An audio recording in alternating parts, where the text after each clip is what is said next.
Is this how you feel the night before a big speech or presentation? If so, then world-renowned speaking expert and author TJ Walker can help you.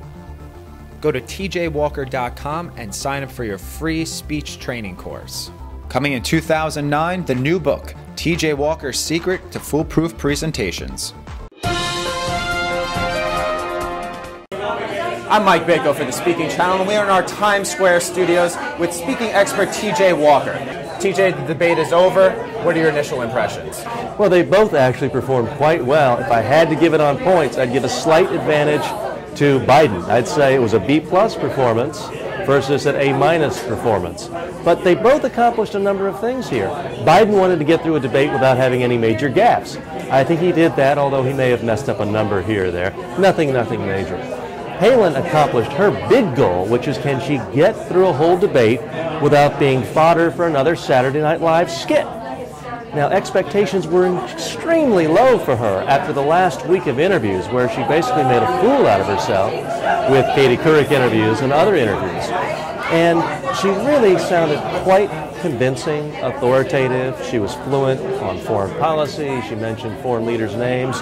Frankly, if you compared her performance to how George Bush speaks after being in office for nearly 8 years, she came across more articulate, more authoritative. Now, where I take her down on points is she was too quick to come back to John McCain is a maverick, a maverick, a maverick.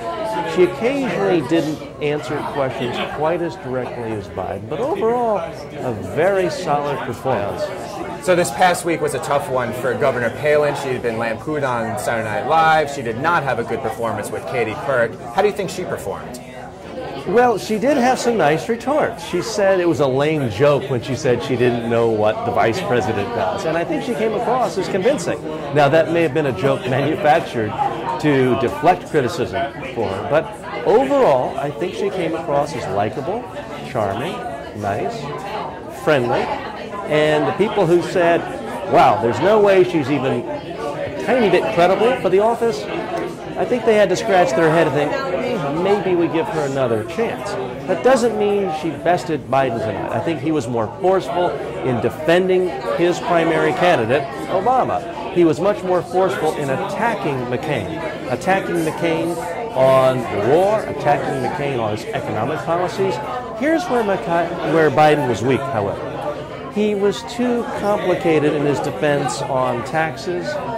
You know, anytime you start saying, well, no, I'm against taxes, they're against taxes, but I'm less against them, it was too complicated a defense. Too often he was into the minutia of legislation, and he was saying what he isn't. In politics, it's never a good idea to say what you aren't. Just like Richard Nixon shouldn't have said, I'm not a crook.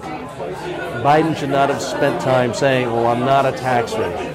He was too complex in his arguments. However, in the second half of the debate, he really redeemed himself. He was very forceful, powerful, and in that final moment, near the end of the whole debate, he choked with emotion, saying, essentially, just because I'm a man doesn't mean I don't know how it feels to deal with family problems. My own wife died, my child. He talked in a very compelling human way that we never quite got from Sarah Palin, but she certainly didn't seem robotic. She certainly didn't seem stiff. She didn't have this look like, what's that on my talking points? What's that on my script? She came across overall compelling. So again, this was not a debate that's going to fundamentally change the campaign.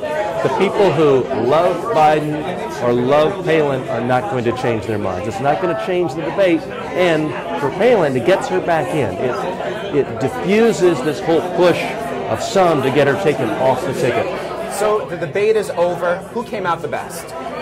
Well, they each win in certain categories. Overall, I say Biden wins on points. That's why I give him an A- versus a Palin's B+. But she won a lot tonight, too.